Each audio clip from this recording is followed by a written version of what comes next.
Hello and welcome to Unit 6 in our Modern Latin American History class. As I'm sure you've already read, in this unit we will be studying the legacies of repression and neoliberalism. Just to point out, we're not looking at the legacies of neoliberalism. Neoliberalism, for all intents and purposes, is still a current trend in Latin America and much of the world, even as there has been a lot of pushback in the United States with our election last year in 2016, and in Europe with things like Brexit, pushback against globalization. In large part, as you'll read with the assignment in Chasteen this week, neoliberalism is, if not the same thing as globalization, very closely related to globalization.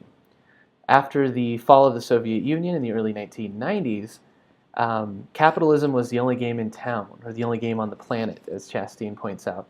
So that means that a lot of nations started to follow the lead of the United States.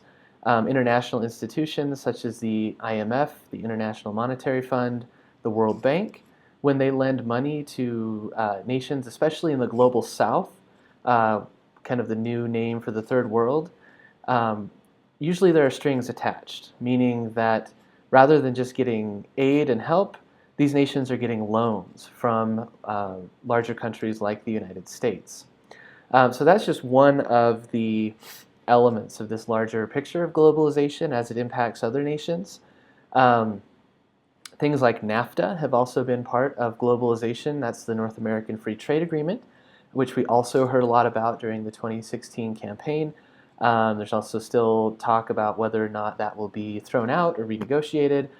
So pay attention to what that agreement did, what it promised to do, what it has actually done, and especially how it's impacted migration from Mexico and from other areas in Latin America to the United States. So as you're trying to think about what neoliberalism is, and that's something you'll want to kind of define for yourself as you go along, you'll get a definition from Chasteen as you read through chapter 11 in Wood. You will also get some definitions about what the neoliberal order is and why it's called neoliberalism. Hopefully that's something that we'll talk about as we get into the discussion for this unit.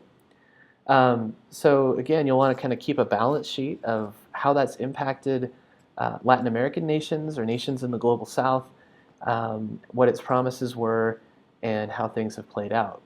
So this unit is pretty heavy on economics, although we will still be thinking about the legacies of repression.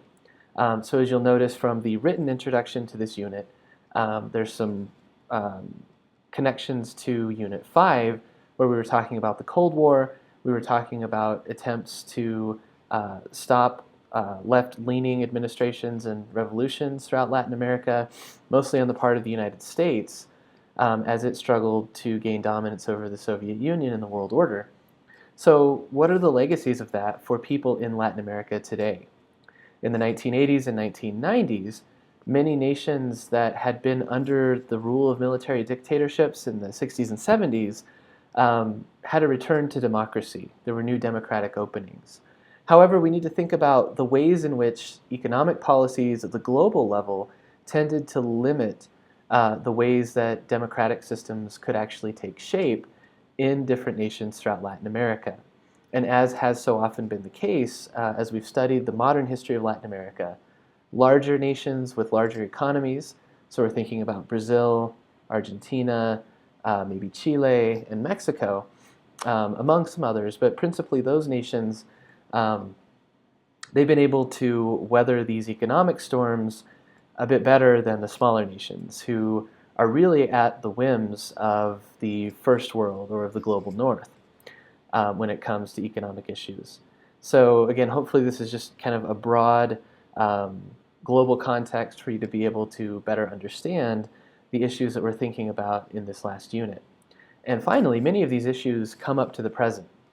We'll also read about during the first decade of the 21st century, so 2000 to 2010-ish, and a little bit beyond in some nations, there was a general left turn, as many scholars referred to it, across Latin America. So they were looking at things like the presidency of Evo Morales. They were looking at Lula da Silva in Brazil, They were looking at the Kirchners in Argentina, and they were also looking at Hugo Chavez in Venezuela, and seeing the ways in which neoliberalism of the 80s and 90s seemed to result in some pushback politically. And even though there was that political pushback in the first decade of the 21st century, many of those nations that kind of went toward the left, following that legacy from the 60s and 70s of looking to Marxism and other socialist kinds of orders for an answer to US dominance, many of those nations have at least been pulled back toward the US dominated global order.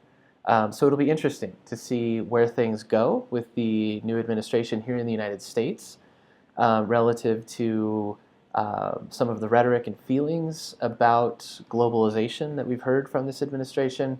And it will be interesting to see how Latin American governments continue to respond to these global changes.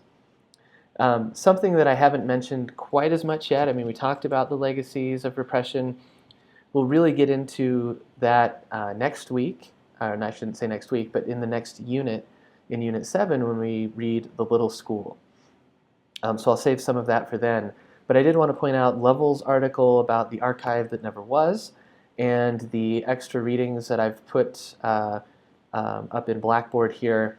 Those have to do with trying to get some sort of justice and reconciliation for people who committed human rights abuses and grave atrocities during that period of military dictatorship. So one of the other questions that all of this political and economic stuff that I was just going over doesn't really get to is this issue of how do you put a society back together again when you've had very brutal dictatorships that have acted extremely violently toward their own people? How do you bring the people who perpetrated that kind of stuff back into society? Should you bring those people back into society? How can these things be reconciled?